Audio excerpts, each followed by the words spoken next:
Hello students, this is BSI academy classes. BSI academy के इस online platform पर आप सभी लोगों का एक बार डेली प्रैक्टिस सीजन सेशन की जो सीरीज है उसमें आप सभी लोगों का बहुत सारा स्वागत है। कैसे हो आप सभी लोग? कैसी चल रही है दोस्तों आप सभी लोगों की प्रिपरेशन? दोस्तों एक प्रॉमिस करो, इसके पीडीएफ के लिए आप सभी लोग एक तो टेलीग्राम चैनल ज्वाइन कर लो। आपको सारी की सारी पीडीएफ जो है आपको टेलीग्राम चैनल में मिल जाएंगी। तो आपको नंबर ऑफ क्वेश्चंस का एक बंच इकट्ठा हो जाएगा। जब आप एग्जाम देने से पहले जाओगे तो ये क्वेश्चंस मैंने एक्सप्लेनेशन भी कर रखे हैं आपको। कॉन्सेप्चुअल वाइज हम इन क्वेश्चंस को एक्सप्लेन करने की कोशिश कर रहे हैं, डायरेक्ट टिक तो कर नहीं रहे किसी भी क्वेश्चन को। क्लियर? तो ये कॉन्सेप्ट्स आपके दिमाग में रहेंगे। लास्ट टाइम जब आप इन सिर्फ को यस और नो टिक कर जाना इस तरीके से। तो ये वीडियो दोस्तों आप सभी लोगों के लिए बहुत ज्यादा हेल्पफुल होने वाली है, बहुत ज्यादा। क्लियर? दोस्तों ये वीडियो को अंत तक देखो। इसके अलावा मैं कुछ जानकारी और शेयर करना चाहता हूं। अगर आप लोग यूजीसी नेट जेआरएफ 2026 के लिए लाइब्रेरी एंड इंफॉर्मेशन साइंस के लिए तनिक भर भी सीरियस हो, ठीक है, तनिक भर भी, मैं बोल रहा हूं बहुत थोड़ा भी अगर आप सीरियस हो तो दोस्तों लग जाओ। अभी भी 1 महीना शेष है, यहां पर बहुत होता है। फक्कड़ बन जाओ। फक्कड़ समझते हो? जब आप ये सोचते हो ना, अरे मैं कुछ नहीं कर पाऊंगा, फक्कड़ समझते हो जो कुछ नहीं सोच के करता जाता है और एक दिन बहुत बड़ा एम्पायर खड़ा कर लेता है। सोचो कम, एक्ट ज्यादा करो। ठीक है? हर एक चीज में एनालाइज करना बंद कर दो। ढेरों मटेरियल इकट्ठा है आप लोगों के पास, खूब सारा कंटेंट पड़ा है, खूब सारा मटेरियल है। हम बस पूरा टाइम इसमें निकाल देते, ये अच्छा है वो अच्छा है, पढ़ते कुछ भी नहीं है। जरूरी है यहां पर पढ़ना। ये सीरीज को रेगुलर देखो, रेगुलर। एक भी दिन मिस मत करो, एक भी दिन गैप मत करो, कंटिन्यूसली लेवल पर रेगुलर इस सीरीज को देखते चलो। ठीक है? लास्ट टाइम पर जब एग्जाम देने बैठोगे तो ये समझ आ जाएगा कि लगभग 60 to 70% इसके आसपास ही क्वेश्चंस देखने को मिल जाएंगे। कुछ लोगों का यहां पर कमेंट आया हुआ था कि 2025 का सर जो पेपर है दिसंबर वाला उसको सॉल्व करा दो, जो जनवरी में हुआ था बहुत हार्ड पेपर आया था। दोस्तों ये जो पेपर अपन सॉल्व कर रहे हैं ना, ये भी काफी ज्यादा हार्ड ही है। अभी लास्ट एक दो सिर्फ जो पैटर्न थे, लास्ट के एक दो जो प्रीवियस वीडियो थे, सिर्फ वहां पर आपको थोड़े से क्वेश्चन आसान देखने को मिले होंगे, तो आपको ऐसा लग रहा है कि आसान क्वेश्चन है। ये आसान क्वेश्चन नहीं है, ये भी हार्ड क्वेश्चन ही। क्लियर? चलो अच्छा सॉल्व करो, बताओ कमेंट बॉक्स में इसका answer. Identify the publication of national library of India Kolkata from the following: index translationum indicarum, index Indiana, option number third है इंडियन नेशनल बिब्लियोग्राफी, और ऑप्शन नंबर फोर्थ है a bibliography of dictionaries and encyclopaedia in Indian languages 1964। Option दिए गए A and B only है, B and D only है। ऐसी question आते हैं। अगर आप देखोगे तो यहां पर क्वेश्चन दोस्तों ऐसे ही आते हैं। निम्नलिखित में से राष्ट्रीय पुस्तकालय कोलकाता के प्रकाशनों की पहचान कीजिए। ठीक है, अब सबसे पहले तो पता होना चाहिए कि नेशनल लाइब्रेरी ऑफ इंडिया के बारे में बात कर लेते हैं। दोस्तों नेशनल लाइब्रेरी ऑफ इंडिया जो है, नेशनल लाइब्रेरी ऑफ इंडिया कहां पर स्थित है? लिखा ही हुआ यहां पर कोलकाता में स्थित है। नेशनल लाइब्रेरी ऑफ इंडिया कहां पर स्थित है भाई लोगों? कोलकाता में स्थित है। यह भारत का राष्ट्रीय पुस्तकालय है, नेशनल लाइब्रेरी है। साथ में यह भारत का सबसे बड़ा पुस्तकालय है। अब इस पुस्तकालय की स्थापना कब की गई थी? तो 1948 में इंपीरियल लाइब्रेरी, एक अधिनियम, एक एक्ट पारित किया गया था इसकी स्थापना करने के लिए। Imperial library act 1948, imperial library act 1948 पारित किया गया था। और इस पुस्तकालय को, इस लाइब्रेरी को यहां पर नेशनल लाइब्रेरी का दर्जा, यहां पर इस लाइब्रेरी को ना नेशनल लाइब्रेरी का दर्जा प्राप्त हुआ था। ठीक है? कायदे से इसकी स्थापना जो है दोस्तों, पहले इसकी स्थापना 1836 में की गई थी। इतना डिटेल है, इतना आपसे नहीं पूछा जाएगा। और जब इसको यहां पर सार्वजनिक पुस्तकालय यानी कि पब्लिक लाइब्रेरी के रूप में जाना जाता था, सार्वजनिक पुस्तकालय के रूप में जाना जाता था। क्लियर? अब इसके प्रकाशक कौन कौन से हैं बताओ। सबसे पहला जो दोस्तों इसका प्रकाशक है वो है यहां पर इंडेक्स ट्रांसलेटियनम इंडिकारम। ठीक है? और दूसरा है दोस्तों a bibliography of dictionary and encyclopaedia in Indian language 1964। ये दोनों दोस्तों इसके प्रकाशन हैं। ठीक है, समझ आ गया। जो इंडेक्स इंडानिया है ना दोस्तों, ये नेशनल लाइब्रेरी पब्लिकेशन का इंडेक्स, नेशनल लाइब्रेरी पब्लिकेशन नहीं है। यह जो है ये नेशनल लाइब्रेरी का, यह नेशनल लाइब्रेरी का जो पब्लिकेशन नहीं है। दूसरा यहां पर इंडियन नेशनल बिब्लियोग्राफी, तो यह भी नेशनल लाइब्रेरी का, यह भी नेशनल लाइब्रेरी का, यह भी नेशनल लाइब्रेरी का पब्लिकेशन नहीं माना जाता है।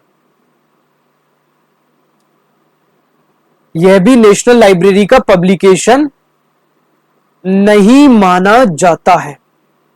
क्लियर? तो कौन कौन सा यहां पर दो आपने देख लिए।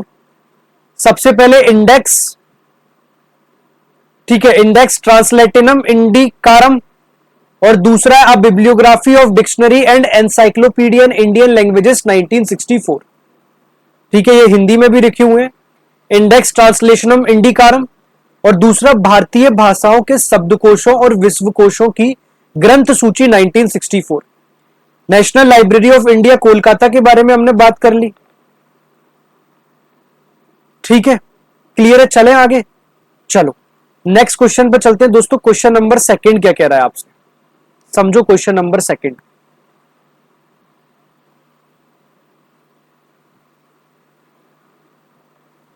एक सेकंड, कोई इशू हुआ यहां पर। क्वेश्चन नंबर सेकंड है दोस्तों, identify the components of the plus model of information literacy from the following. Hindi में भी एक बार देख लेते हैं, उसके बाद ही हम समझेंगे कि यहां पर निम्नलिखित में से सूचना साक्षरता के प्लस मॉडल के घटकों को पहचानना है। ठीक है, क्या होता है प्लस मॉडल, बताओ बताओ, प्लस मॉडल का उपयोग यहां पर है क्या, और आखिर प्लस मॉडल क्या यूज किया जाता है। दोस्तों प्लस मॉडल को अगर आप आसानी से समझोगे, प्लस मॉडल एक प्रकार का इंफॉर्मेशन लिटरेसी का मॉडल है। प्लस मॉडल जो है एक प्रकार का इंफॉर्मेशन, प्लस मॉडल जो है एक प्रकार का इंफॉर्मेशन लिटरेसी मॉडल है। इंफॉर्मेशन लिटरेसी मॉडल है। किसने इसे दिया था? तो इसे दिया था दोस्तों जेम्स हेयरिंग ने। जेम्स हियरिंग ने इस मॉडल को दिया था। इस मॉडल के तहत दोस्तों लिटरेसी मॉडल के अंदर जो भी यहां पर टीचर्स हैं, शिक्षक हैं, ठीक है, उन शिक्षकों को स्कूलों में, जितने भी स्कूल जो होते हैं, उन शिक्षकों को स्कूल्स में प्लस मॉडल का उपयोग करने के लिए आसानी से एक गाइडेंस दिया जाता है। ठीक है, और प्लस मॉडल एक प्रकार से इंफॉर्मेशन लिटरेसी के बारे में एक ऐसा टूल है जो यहां पर टीचर्स को स्कूल के अंदर अधिक से अधिक उन्हें लिटरेसी प्रोवाइड करने के लिए, अधिक से अधिक उन्हें लिटरेसी प्रोवाइड करने के लिए, साथ में उन्हें खुद से, उन्हें सेल्फ लर्निंग के लिए मोटिवेट करना। ठीक है, अधिक से अधिक यहां पर सेल्फ एम्प्लॉयड के लिए यहां पर उन्हें मोटिवेट करना, इन सब चीजों के लिए मदद करता है। क्लियर? किन चीजों के लिए मदद करता है? एक प्रकार का इंफॉर्मेशन लिटरेसी मॉडल है। जेम्स हियरिंग ने इसे बताया था। स्कूल्स में जो शिक्षक यहां पर होते हैं, इसके साथ साथ लाइब्रेरी के अंदर जो पुस्तकालय के अध्यक्ष होते हैं, वहां पर लिटरेसी को प्रोवाइड करना, सेल्फ लर्निंग प्रोवाइड करना, सेल्फ एम्प्लॉयमेंट प्रोवाइड करना, ये सारी चीजों के लिए यहां पर प्लस मॉडल जाना जाता है। ठीक है, अब प्लस मॉडल में आपको सबसे पहले लोकेशन का यूज किया जाता है। प्लस मॉडल में लोकेशन का यूज किया जाता है, अवस्थिति, और दूसरा यूज का यूज किया जाता है, प्रयोग का यूज किया जाता है। इन दो चीजों का यूज किया जाता है। अब प्लस की दोस्तों यहां पर प्लस मॉडल में फुल फॉर्म क्या बनती है? प्लस की जो फुल फॉर्म है वो है यहां पर P बराबर पर्पस, ठीक है, L बराबर आपको यहां पर मिलेगा लोकेशन, U बराबर आपको मिलेगा दोस्तों यहां पर यूज, और S बराबर दोस्तों आपको मिलेगा यहां पर सेल्फ इवेल्यूशन। ये होता है यहां पर प्लस की फुल फॉर्म। P बराबर यहां पर पर्पस, L बराबर यहां पर लोकेशन, U बराबर यूज, और S बराबर सेल्फ इवेल्यूशन। अब यहां पर कौन कौन सी चीजें देखने को मिल रही हैं? लोकेशन और यूज देखने को मिल रहा है। ठीक है, तो इसका जो करेक्ट आंसर होगा, बताओ वो करेक्ट आंसर क्या बनेगा? करेक्ट आंसर बनेगा इसका ऑप्शन नंबर सी, यानी कि बी एंड सी ऑर्डर। ठीक है, ये इसके कंपोनेंट्स होते हैं। और अगर इसके अलावा आपसे कुछ और पूछ ले तो लोकेशन और यूज के अलावा मैंने आपको चारों कंपोनेंट्स बता दिए। पर्पस और सेल्फ इवेल्यूशन भी यहां पर आ जाता है। ठीक है, तो ये भी याद रखना, अगर आपसे क्वेश्चन घुमाकर यूजीसी नेट ने कुछ और ही क्वेश्चन पूछ लिए तो आप एटलीस्ट ये आंसर तो दे सकोगे। दोस्तों ये क्वेश्चन का ना मैं आपसे उम्मीद करता हूं ये क्वेश्चन आप दोगे। यहां पर हमने सोर्सेज ऑफ इंफॉर्मेशन में कल से लगभग इतने क्वेश्चन पढ़ लिए हैं कि यहां पर प्राइमरी सोर्सेज, सेकेंडरी सोर्सेज और यहां पर टर्शरी सोर्सेज तीनों हम लोग पढ़ चुके हैं। अब आपको यहां पर बताना है कि इसका यहां पर करेक्ट आंसर क्या होगा। कल से हम ये चीजें कम से कम यहां पर 2 से 3 बार पढ़ चुके हैं। Which of the following are tertiary sources of information? इनमें से कौन सा सूचना का तृतीयक स्रोत माना जाता है? सबसे पहले मैं आपको बताऊं सोर्सेज ऑफ इंफॉर्मेशन में हमने क्या पढ़ा था। सबसे पहले हम लोग समझ लेते हैं सोर्सेज ऑफ इंफॉर्मेशन आखिर है क्या,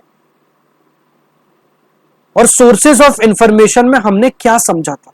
दोस्तों सोर्सेज ऑफ इंफॉर्मेशन की अगर हम बात करें तो इंफॉर्मेशन सोर्सेज में आपको 3 टाइप्स देखने को मिलते हैं। नंबर 1 है दोस्तों यहां पर प्राइमरी सोर्सेस। नंबर 1 है यहां पर आपको प्राइमरी सोर्सेस। नंबर 2 जो आपको देखने को मिलता है वो मिलता है यहां पर सेकेंडरी सोर्सेस। सेकेंडरी सोर्सेस ये नंबर 2 पे आ जाता है। और नंबर 3 पे जो आपको देखने को मिलता है वो मिलता है यहां पर tertiary sources. Primary sources, secondary sources, tertiary sources. Primary sources में हमेशा ऑलवेज ओरिजिनल इंफॉर्मेशन के बारे में बात की जाती है। प्राइमरी सोर्सेज में याद रखना हमेशा ओरिजिनल इंफॉर्मेशन के बारे में, हमेशा ओरिजिनल इंफॉर्मेशन के बारे में बात की जाती है। एग्जाम्पल की अगर हम बात करें, एग्जाम्पल है मैंने आप लोगों को कल बताया था यहां पर पेटेंट्स आ गए, ओरिजिनल इंफॉर्मेशन है ना। आपने कोई वेब सीरीज का मैंने सपने वर्सेस एवरीवन का एग्जाम्पल लिया था। यहां पर जो हम कॉपीराइट बनाते हैं, कोई भी हम स्क्रिप्ट लिखते हैं, कॉपीराइट जो हम बनाते हैं, जैसे हम कोई भी स्क्रिप्ट लिखते हैं वो चीज आ जाती है। तीसरी यहां पर जितने भी रिसर्च के आर्टिकल्स होते हैं वो आ जाते हैं। ये देखने को मिलता है, हमने कल ही क्लियर करा था। क्लियर है। अब सेकेंडरी सोर्सेज में हम देखते हैं कि प्राइमरी सोर्सेज को ऑर्गेनाइज कौन कौन कर रहा है। यहां पर प्राइमरी सोर्सेज को ऑर्गेनाइज करने का काम है, एग्जांपल अगर आपको देखें तो इंडेक्स कल ही हमने देखा। सेकंड हो गया एब्स्ट्रैक्ट। ठीक है, अब टर्शरी सोर्सेज क्या है? टर्शरी सोर्सेज हमेशा प्राइमरी और सेकेंडरी सोर्सेज का कंपाइल्ड वर्जन है।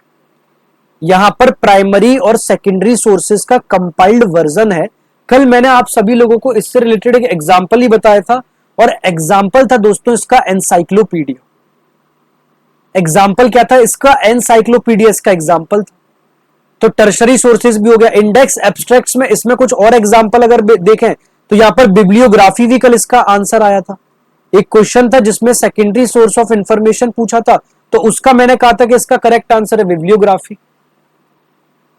ठीक है, अब यहां पर टर्शरी सोर्सेज ऐसे सोर्सेज होते हैं जो प्राइमरी सोर्सेज और सेकेंडरी सोर्सेज को कंपाइल्ड करके बनाए जाते हैं। ठीक है, अब जब कंपाइल्ड करके बनाए जाते हैं तो इसमें कौन कौन से हो गए? सबसे पहला दोस्तों इसका जो एग्जांपल है वो बनेगा यहां पर world list of social science periodical UNESCO. ठीक है, ये इसका एग्जांपल देखने को मिलता है। ठीक है, दूसरा अगर हम बात करें, दूसरा the Europa world of learning, ये भी आपको देखने को मिलता है। भाई करंट कंटेंट्स कभी भी नहीं हो सकता। ठीक है, अगर हम कुछ और एग्जांपल भी तृतीय स्रोत उसके देखें तो तृतीय स्रोतों के तो आ जाएगा यहां पर गाइड्स टू लिटरेचर, और भी तरह तरह के एग्जांपल आ जाते हैं। बस ये समझो जो चीजें यहां पर प्राइमरी और सेकेंडरी सोर्सेज से कंपाइल्ड करके बनाई जाती हैं उन्हें हम सोर्सेज ऑफ इंफॉर्मेशन में टर्शरी सोर्सेज ऑफ इंफॉर्मेशन के अंदर हम यहां पर बांटते हैं। इस तरीके से समझो। तो यहां पर जो इसका करेक्ट आंसर बनता है दोस्तों वो बनता है ऑप्शन नंबर ए, ये world list of social science periodicals, और दूसरा the Europa world of learning. ये दोनों की दोनों यहां पर टर्शरी सोर्सेज ऑफ इंफॉर्मेशन के अंदर आते हैं। विश्व सामाजिक विज्ञान पत्रिकाओं की सूची, ठीक है, इसे ही इसका एक रूप एनसाइक्लोपीडिया समझ लो। अच्छे से समझोगे तो इसका एक रूप एनसाइक्लोपीडिया समझ लो। दूसरा यूरोपा वर्ल्ड ऑफ लर्निंग, इसका भी एक तरीके का ये समझो कि पूरी वर्ल्ड ऑफ लर्निंग की बात की जा रही है। और जब वर्ल्ड ऑफ लर्निंग की बात की जा रही है तो यहां पर इनका जो मैच है वो प्राइमरी सोर्स ऑफ इंफॉर्मेशन, यहां पर इन दोनों का जो मिलन है वो प्राइमरी और सेकेंडरी सोर्स ऑफ इंफॉर्मेशन तो मैच होके होगा, वो यहां पर प्राइमरी और सेकेंडरी सोर्स ऑफ इंफॉर्मेशन से तो मैच होके ही होके होगा।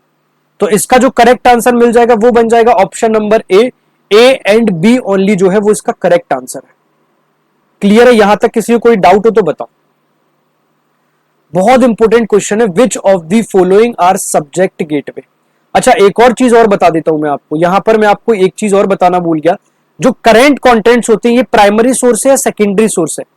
करंट कंटेंट्स जो होते हैं वो हमेशा वैसे सेकेंडरी सोर्स के अंदर आते हैं लेकिन प्राइमरी सोर्स से लिए जाते हैं। करंट कंटेंट्स जितने भी होते हैं, ध्यान रखना अगर आपसे पूछ लिया जाए करंट कंटेंट्स क्या है, तो करंट कंटेंट्स यहां पर सेकेंडरी सोर्सेज के अंदर आते हैं। ऑप्शन नंबर सी आ जाते हैं कि advances in electrical and computing engineering क्या है, तो advances in electrical and computing engineering दोस्तों एक प्रकार का जर्नल है। ठीक है, ये एक प्रकार का जर्नल है और यह जो है ना, यह प्राइमरी सोर्स के अंदर आता है। यह हमेशा आपका प्राइमरी सोर्स के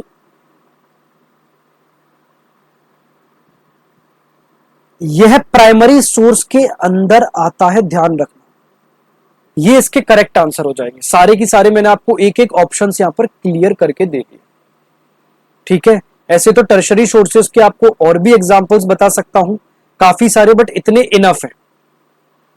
ठीक है, चलो क्वेश्चन नंबर 4 चलते हैं। Which of the following are subject gateway, निम्नलिखित में से कौन सब्जेक्ट गेटवे है? ठीक है, सब्जेक्ट गेटवे होता क्या है बताओगे कोई लोग? सब्जेक्ट गेटवेज दोस्तों हम उन सब्जेक्ट्स को कहते हैं, ठीक है, सब्जेक्ट गेटवे हम उन्हें कहते हैं जहां पर ऐसी वेबसाइट्स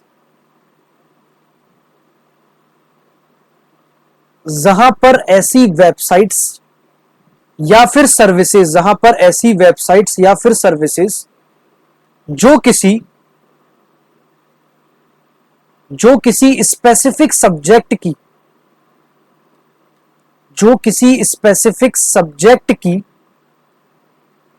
क्वालिटी को, ठीक है, रिसोर्सेज के आधार पर, रिसोर्सेज के बेसिस पर इंटरनेट पर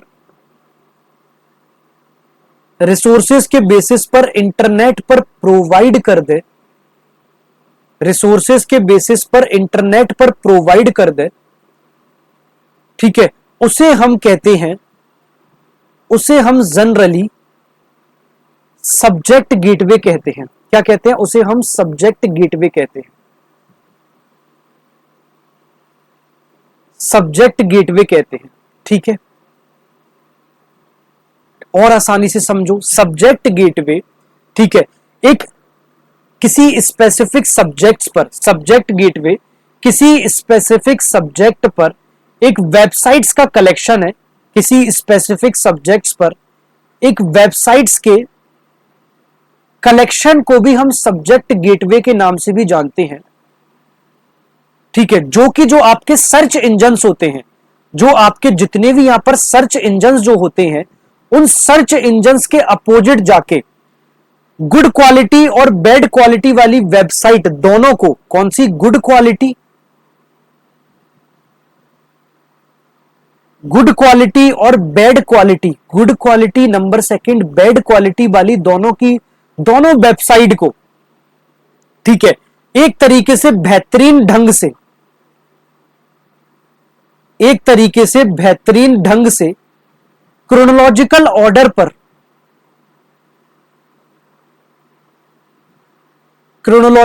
ऑर्डर पर अरेंज करने के लिए जिन्हें हम जानते हैं, ठीक है, उन्हें हम कहते हैं यहां पर सब्जेक्ट गेटवे। ठीक है, अब इनमें से कौन कौन से सब्जेक्ट गेटवे बताओ। सबसे पहले अगर हम बायोम की बात करें तो बायोम दोस्तों एक प्रकार का सब्जेक्ट गेटवे ही होता है। ध्यान रखना, जो बायोम है यह एक प्रकार का सब्जेक्ट गेटवे ही होता है। दूसरा है दोस्तों यहां पर internet public library. Internet public library एक प्रकार की डिजिटल लाइब्रेरी का एग्जाम्पल है। इंटरनेट पब्लिक लाइब्रेरी जो है एक प्रकार का डिजिटल लाइब्रेरी का एग्जाम्पल है। क्लियर। तीसरा है दोस्तों LIS लर्निंग। LIS लर्निंग भी एक प्रकार का यहां पर लाइब्रेरी एंड इंफॉर्मेशन साइंस के अंदर, LIS के अंदर अलग अलग मॉड्यूल्स को जानने का एक तरीका है। ठीक है। नेक्स्ट हम बात करते हैं दोस्तों इन्फोपोर्ट। इन्फोपोर्ट जो है यह एक प्रकार का गेटवे है। तो यहां पर आपको समझ आ गया होगा सब्जेक्ट गेटवे कौन से। तो इसका जो करेक्ट आंसर बन रहा है ना दोस्तों, वो बन रहा है यहां पर ऑप्शन नंबर डी, यानी कि A and D only. Biome and infoport इसका करेक्ट आंसर है ऑप्शन नंबर डी। इसका करेक्ट आंसर क्या है? Option number D, biome and infoport. कौन कौन सा यहां पर? बायोम पहला और दूसरा यहां पर इन्फोपोर्ट। ये दोनों इसके यहां पर करेक्ट आंसर्स बनते हैं। ठीक है। चलें नेक्स्ट क्वेश्चन पे, क्वेश्चन नंबर 5 पे।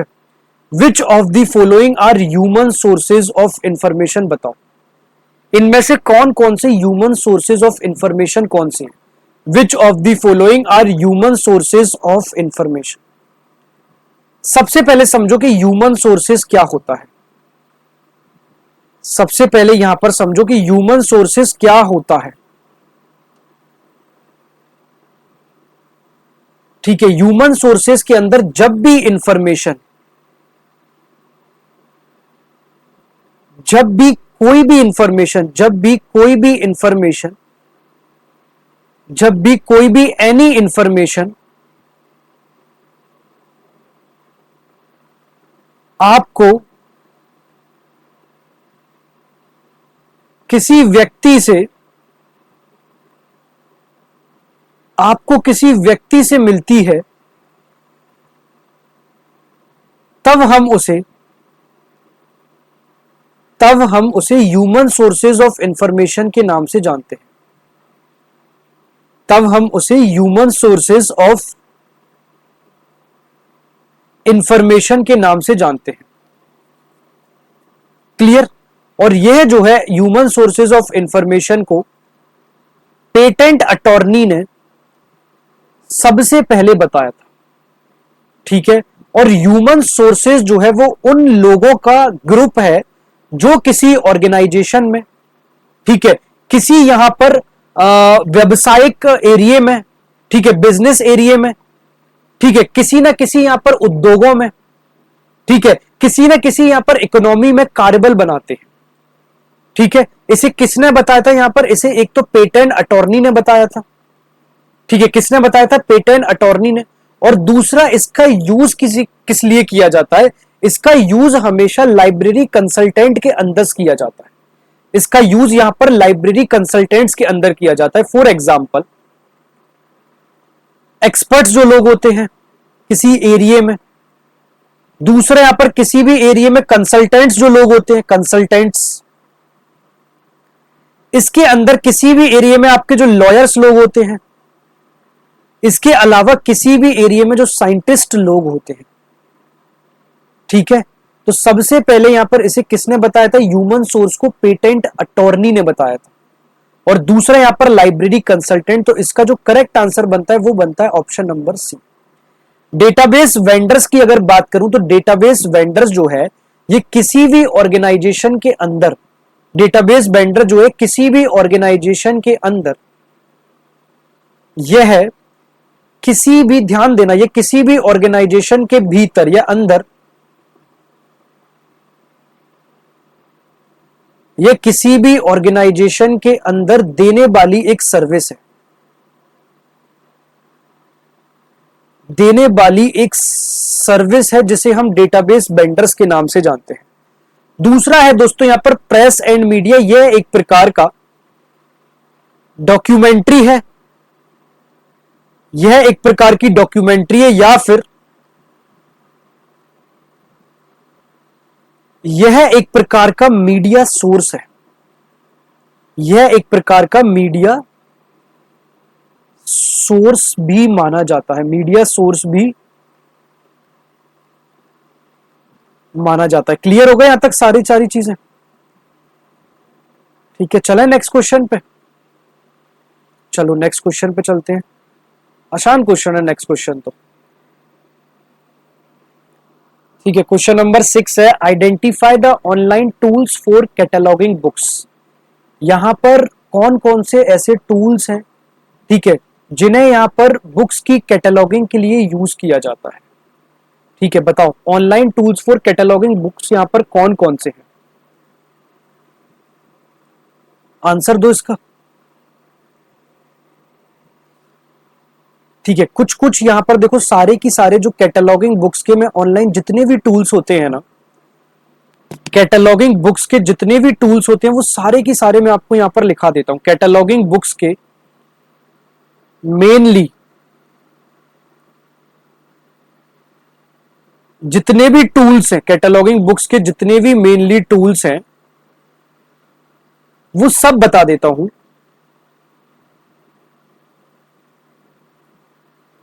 ठीक है, सबसे पहला यहां पर दोस्तों गुडरीड्स, गुडरीड्स। ठीक है, दूसरा है दोस्तों लाइब्रेरी थिंग्स,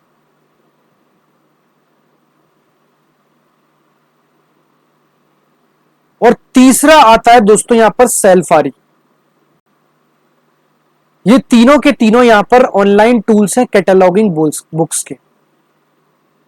ठीक है, यह आपको आपकी बुक्स के लिए ऑनलाइन कैटलॉगिंग करने के लिए, और इसके अलावा जो अन्य यूजर्स हैं, जो अदर यूजर्स जो है ना, अदर यूजर्स जो है उनके साथ बातचीत करने की अनुमति देने का काम करता है, या फिर उनके साथ कम्युनिकेशन करने की अनुमति देता है। तो कौन कौन से हो गए? एक हो गया गुडरीड। ठीक है, गुडरीड जो है वो बुक ऑर्गेनाइजेशन के अंदर, गुडरीड जो है वो बुक ऑर्गेनाइजेशन के अंदर, बुक रिव्यू के अंदर, बुक कैटलॉगिंग के अंदर, सबके अंदर यहां पर जाना जाता है। लाइब्रेरी थिंग जो है वो यहां पर बुक कैटलॉगिंग की एक वेबसाइट भी है। लाइब्रेरी जो है वो थिंग बुक कैटलॉगिंग की एक वेबसाइट भी है। क्लियर? तो इसका जो करेक्ट आंसर बनेगा वो बनेगा option number A and B only. चलें और आगे नेक्स्ट क्वेश्चन पे। चलो, from the following identify the mobile application for image recognition developed by Google. Image recognition यानी कि एआई बेस्ड टेक्नोलॉजी की बात कर ली, जो इमेज पहचानती है। कई बार आप यहां पर बहुत सारे रेस्टोरेंट्स में जाते होंगे, कई बार आप लोग बहुत सारे रेस्टोरेंट्स में जाते होंगे, तो वहां पर एक मेन्यू को स्कैन करने के लिए, मेन्यू को स्कैन मेन्यू को स्कैन करने के लिए बारकोड लगा होता है। कई बार आपने देखा होगा यहां पर आप लोग जैसे हेल्थ चेकअप कराते हो अपना, बहुत सारी आजकल बड़ी बड़ी जो हेल्थ चेकअप की कंपनी है वो आपका फेस स्कैन करके आपकी आइडेंटिटी और आपका आधार वगैरह पूरा रीड कर लेती है। तो गूगल लेंस ये सभी गूगल द्वारा इमेज की पहचान के लिए तैयार किए गए मोबाइल एप्लीकेशन है, और इनमें से कुछ मोबाइल एप्लीकेशन निम्न से गूगल के द्वारा वो आपसे पूछे गए। ठीक है, वैसे तो इसका करेक्ट आंसर यहां पर गूगल से और गूगल लेंस है, लेकिन और भी कई सारे, अगर यहां पर एनटीए ने पूछ लिया अगली बार तो आप गलत नहीं करना। मैं आपको सारे लिखा देता हूं। सबसे पहला आप लिखो गूगल लेंस, पहला लिखो गूगल लेंस। दूसरा लिखो यहां पर गूगल का स्क्रीन शॉट। तीसरा लिखो यहां पर गूगल का टैप टैप सेक। चौथा लिखो यहां पर गूगल का कैम फाइंड। पांचवा लिखो यहां पर गूगल का flow powered by Amazon, flow powered by Amazon. छठवां लिखो यहां पर गूगल का गूगल रिवर्स इमेज।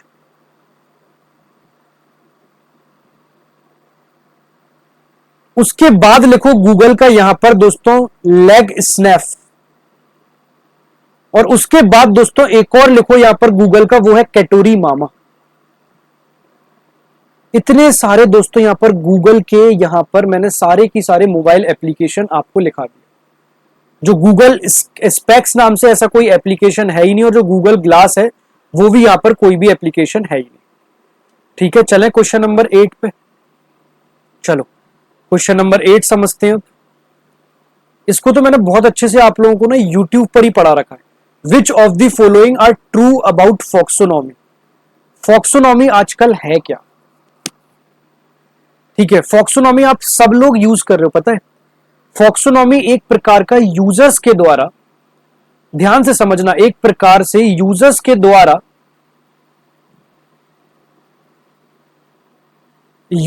द्वारा बनाया गया टैगिंग सिस्टम है। यह एक प्रकार से यूजर्स के द्वारा बनाया गया टैगिंग सिस्टम है। यहां पर आप लोगों को हैशटैग्स देखने को मिलेंगे, जैसे आप लोग हैशटैग्स चलाते हो ना सभी लोग। दूसरा, आप लोग यहां पर यूट्यूब टैग्स चलाते हो, इंस्टाग्राम पर टैग्स चलाते हो ना सभी लोग, इंस्टाग्राम पर टैग्स चलाते हो। फॉक्सोनॉमी भी दोस्तों एक तरीके से वही है। तो it is a user generate classification. क्या ये यूजर जनरेट क्लासिफिकेशन है? बिल्कुल है। ठीक है। It is an activity of collaborative categorisation. क्या ये सहयोगात्मक कैटेगराइजेशन है? बिल्कुल है। ठीक है। It has precision in language and synthetic structure. नहीं, फॉक्सोनॉमी में ध्यान रखना, फॉक्सोनॉमी में कभी भी, यार आप लोग खुद बताओ, आप लोग इंस्टाग्राम पर जब कोई टैग चलाते हो तो आप क्या उसका कुछ स्टडी करके टैग चला रहे हो? जो ट्रेंडिंग चल रहा है वो चला रहे हो? तो ध्यान रखना, फॉक्सोनॉमी में ना, फॉक्सोनॉमी में कभी भी कंट्रोल्ड वोकेबलरी का, फॉक्सोनॉमी में कभी भी कंट्रोल्ड वोकेबलरी का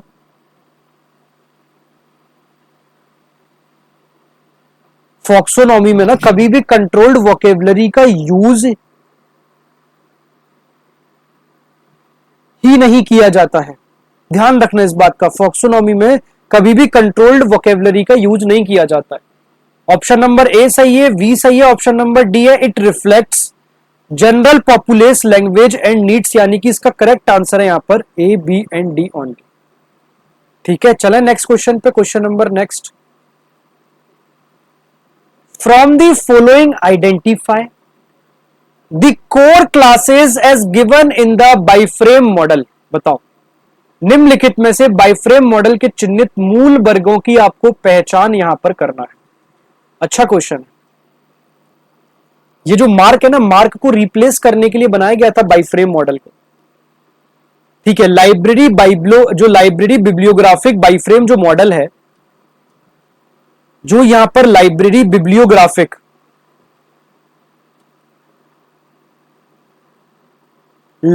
बिब्लियोग्राफिक जो बाइफ्रेम मॉडल जो है ना, इसे डेवलप्ड किया गया है, इसे यहां पर डेवलप्ड किया गया है लाइब्रेरी ऑफ कांग्रेस के द्वारा। लाइब्रेरी ऑफ कांग्रेस के द्वारा इसे डेवलप्ड किया गया है, और यह मॉडल को मार्क को रिप्लेस करके बनाया गया है। यह मॉडल को मार्क को रिप्लेस करके बनाया गया है, और इस मॉडल्स में मेन जो यहां पर कोर क्लासेस का ध्यान दिया जाता है वो एजेंट्स का ध्यान दिया जाता है। दूसरा यहां पर इवेंट्स का इसके अंदर ध्यान दिया जाता है, और तीसरा इसके अंदर यहां पर सब्जेक्ट्स का ध्यान दिया जाता है। जबकि बाइफ्रेम जो 2.0 है, जो नया आ गया, उसमें अलग यहां पर कोर लेवल्स है, उसमें कोर लेवल्स भी समझ लो। अभी आप पे बाइफ्रेम मॉडल पूछ लिया, हो सकता है आने वाले मॉडल में बाइफ्रेम 2.0 पूछ ले और आप कंफ्यूज हो जाओ। उसमें आपका वर्क यहां पर कोर मॉडल है, दूसरा आपको उसमें इंस्टेंस कोर मॉडल मिलता है, तीसरा आपको उसमें आइटम कोर मॉडल मिलता है। ठीक है, वर्क मिलता है, इंस्टेंस मिलता है और आइटम मिलता है, तीन कोर मॉडल आपको देखने को मिलते हैं। ठीक है, तो इसका जो करेक्ट आंसर बन रहा है ना दोस्तों, वो यहां पर इसका करेक्ट आंसर बन रहा है option number B, A, B and D only, agent, events and subject. क्योंकि यहां पर बाईफ्रेम जो मॉडल का यूज करा है वो 2.0 के बारे में बात यहां पर नहीं की जा रही। आज का आखिरी क्वेश्चन बचा है, बस आप लोगों को पता ही नहीं चला। आज तो 10 क्वेश्चन बहुत जल्दी हो गए क्या, या बहुत बढ़िया तरीके से हम समझ रहे हैं तो मजा आने लगा है क्लास में। अब आप लोगों का प्यार मिल रहा है, क्लास में मजा आने लगा है, आप लोगों को समझ आ रहा है धीरे धीरे चीजें। स्टार्टिंग में ना कभी भी किसी को जज करने से अच्छा है कि कुछ समय उसके साथ रह के देखो, कुछ समय उसके साथ यहां पर रह के देखो, तब आप एक्चुअल जज कर पाते हो कि चीजें एक्चुअल चल कैसी रही हैं। स्टार्टिंग में 1-2 क्लासेस में आपको यह समझ आ पाता है कि एक्चुअल में चीजें है क्या, ठीक है ना। स्टार्टिंग में चीजें आप लोग ये समझते हो कि स्टार्टिंग में चीजें किस तरीके से और किस तरीके से किस लेवल पर काम कर रही हैं, आखिरकार ये भी समझना दोस्तों जरूरी होता है। बढ़िया क्वेश्चन है, बताओ पेस्ट एनालिसिस है क्या, बहुत इंपॉर्टेंट है। स्टेट पीसीएस का इंटरव्यू दिया था मैंने कई सालों पहले, तब मुझसे पूछा गया था। सबसे पहले पेस्ट एनालिसिस की अगर मैं बात करूं ना, तो पेस्ट एनालिसिस एक प्रकार का बिजनेस इन्वायरमेंट एनालिसिस टूल है। बिजनेस इन्वायरमेंट एनालिसिस टूल है, ठीक है। संभावित आशंकाओं मतलब जो आपकी एक्सपेक्टेड थॉट्स होते हैं और एक्सपेक्टेड डेंजरस, ठीक है, उनके लिए सावधानी पहले से यहां पर अवेयर करने के लिए एक बहुत लॉन्ग टर्म, जिसे रणनीति स्ट्रेटेजिक प्लानिंग कहते हैं, वो पेस्ट एनालाइज के अंदर की जाती है। पेस्ट एनालाइज की अगर पेस्ट की फुल फॉर्म देखोगे, पी में यहां पर पॉलिटिकल फैक्टर्स देखने को मिल जाते हैं, किसी भी चीज के लिए पॉलिटिकल फैक्टर्स। ई में दोस्तों आपको इकोनॉमिक फैक्टर्स देखने को मिल जाते हैं।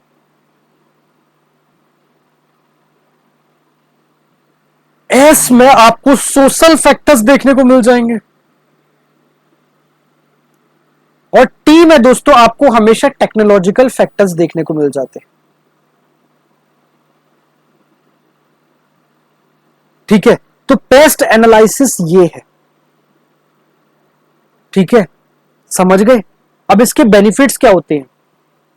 सबसे पहले अगर कोई भी एनालिसिस ऑफ, एक सेकंड यहां पर इसका जो करेक्ट आंसर है ना, हाँ ठीक है, analysis of larger quantity of data at ease is fallible. यह पेस्ट का कभी भी मेन बेनिफिट नहीं है, लार्जर क्वांटिटी के बारे में कभी बात नहीं करता, ठीक है। सेकंड है दोस्तों यहां पर heightened attention to potential threats and danger. Potential threats को आइडेंटिफाई करने में मदद करता है, हमेशा करता है। आई थिंक स्क्रीन ब्लर हो गई है कुछ इशू से, लेकिन इस क्वेश्चन को मैं करेक्ट कर ही देता हूं। इसका जो आंसर है ना बन रहा है यहां पर, वो बन रहा है दोस्तों आंसर नंबर डी, ठीक है। यहां पर बी एंड डी ओनली इसका करेक्ट आंसर है, ठीक है। बी सही है, डी सही है, डिटेल में मैं आपको बता दूंगा बाद में। स्क्रीन कुछ ब्लिंक हो गई है, क्लियर। तो आज की क्लास को दोस्तों यहीं बाइंड अप करते हैं, तब तक के लिए बाय बाय, टेक केयर, जय हिंद दोस्तों। बीएसआई एकेडमी से जुड़ सकते हो, ये पीडीएफ के लिए टेलीग्राम चैनल को ज्वाइन कर सकते हो। इससे रिलेटेड अगर कोई भी डाउट आता है, कोर्स ज्वाइन करना चाहते हो, बूस्टर कोर्स ज्वाइन करना चाहते हो, यूजीसी 2026 के लिए जो टारगेट बैच बनाया गया है, जुड़ जाओ, यहाँ पर स्पेशली बनाया गया आप लोगों के लिए। तो आज की क्लास को हम यहीं बाइंड अप करेंगे दोस्तों, तब तक के लिए बाय बाय, टेक केयर, जय हिंद। नीचे आपको स्क्रीन पर कॉन्टैक्ट नंबर मिल जाएगा, बीएसआई एकेडमी की वेबसाइट मिल जाएगी, अधिक जानकारी के लिए आप वहां पर जा सकते हो।